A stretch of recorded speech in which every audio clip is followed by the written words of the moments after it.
आकाशवाणी संबलपुर जुहार आंचलिक खबर पढ़ुचन तापस रंजन साहू। राज्य शिल्प और दक्षता विकास विभाग तरफु भुवनेश्वर लोकसेवा भवन सम्मेलनी कक्षन चलिथिबार ओडिशा स्किल 2025-26 कार्यक्रम आज उद्यापित हेबा। उद्यापनी समारोहती मुख्यमंत्री मोहन चरण माझी मुख्य अतिथि भावे जोग देवार कार्यसूची रहिछि। यह अवसर मुख्यमंत्री श्री माझी भिन्न भिन्न वर्गती हेतिबार प्रतियोगितार विजेता मानकु मुख्यमंत्री दक्षता पुरस्कार प्रदान करबे। कार्यक्रमती विभागर मंत्री संपद चंद्र स्वाई भी उपस्थित रहबे। भुवनेश्वर लोकसेवा भवननु आज उपरबेला राज्य कैबिनेटर बैठक हेबा। बैठकती मुख्यमंत्री मोहन चरण माझी अध्यक्षता करबे।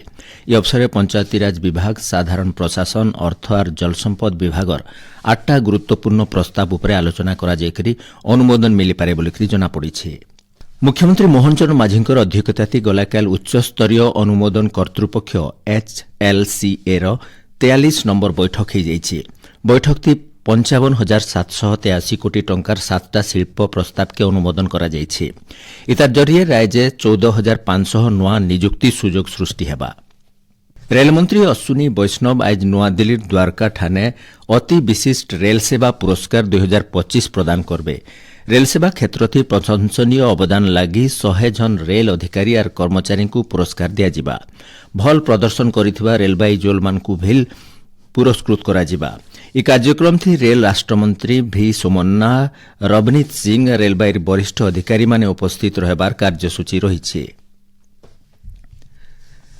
केन्द्र शिक्षा मंत्री धर्मेन्द्र प्रधान और राज्य विद्यालय और गणशिक्षा मंत्री नित्यानंद गंडक भितरे गलाकाल गोटे जरूरी बैठक हो जाइछि।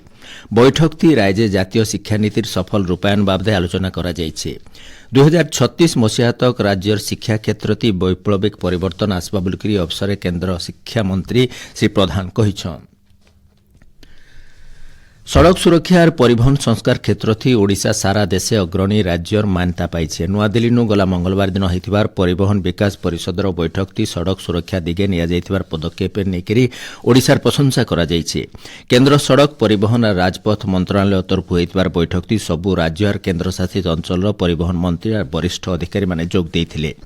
ओडिशार वाणिज्य और परिवहन विभाग प्रमुख सचिव उषा पाढ़ी इथि जोग देकरी राज्य सामग्रिक परिवहन और सड़क सुरक्षा बाबदर तथ्य उपस्थापन करथिले। प्रदूषण सर्टिफिकेट जांच समिया के राज्य सरकार एप्रिल मास तक बढ़ाई देइछन।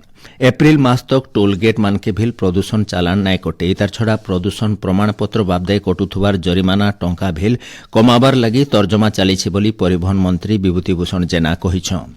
देशर विकास दिगे प्रवासी भारतीय मानकर अवदान के सम्मान जनाई करी आज प्रवासी भारतीय दिवस पालन करा जाउछे। 1915 मसीहाती आजिर दिने महात्मा गांधी दक्षिण आफ्रिकानु स्वदेश के फेरीथिले। ई दिन के सुरता करबार लगी 2003 मसीहानु भारत सरकार तरफु फी बछर जनवरी 9 तारिख दिन प्रवासी भारतीय दिवस पालन करा जाउछे। भुवनेश्वर लोकसेवा भवननु गलाकाल जलसंपद विभागर समीक्षा बैठक हो जाइछे। विभागर प्रमुख शासन सचिव सुभा शर्मा जोग देकरी राज्य जलसेचन व्यवस्था बढ़ाबार लगी पांठिर उपयोग सुनिश्चित करबार उपरे जोर देइथिले। बेचाराधीन प्रकल्प मानकर तुर्ती अनुमोदन करिकरी प्रक्रिया मूल करबार के अधिकारी मानकु श्रीमती शर्मा निर्देश देइथिले। नुआपड़ा पुलिस पड़िया ठाणे 2 दिनिया मत्स्य और प्राणी संपद मेला गलाकाल उद्यापित हो जाइछे। समारोहती नुआपड़ा विधायक जय ढोलकिया मुख्य अतिथि भावे जोग देकरी सरकार भिन्न भिन्न योजनार लाभ नेबार के चाषी मानकु परामर्श देइथिले। झारसुगुड़ा पीएमसी जवाहर नवोदय विद्यालयनु जातीय सड़क सुरक्षा मास पालित हो जाइछे। अवसर छात्र छात्री मानकु नेकरी गुटे सचेतनता कार्यक्रम हेतिला। नुआपड़ा नेशनल कॉलेज नो चलीथिबार आत्मसुरक्षा तालीम शिविर उद्यापित हो जाइछे। 15 दिन तक हेतिबा शिविर थी कॉलेजर युक्त 3 पहला बछर छात्र छात्री मानकु आत्मरक्षा कला कौशल तालीम दिया जाइथिला।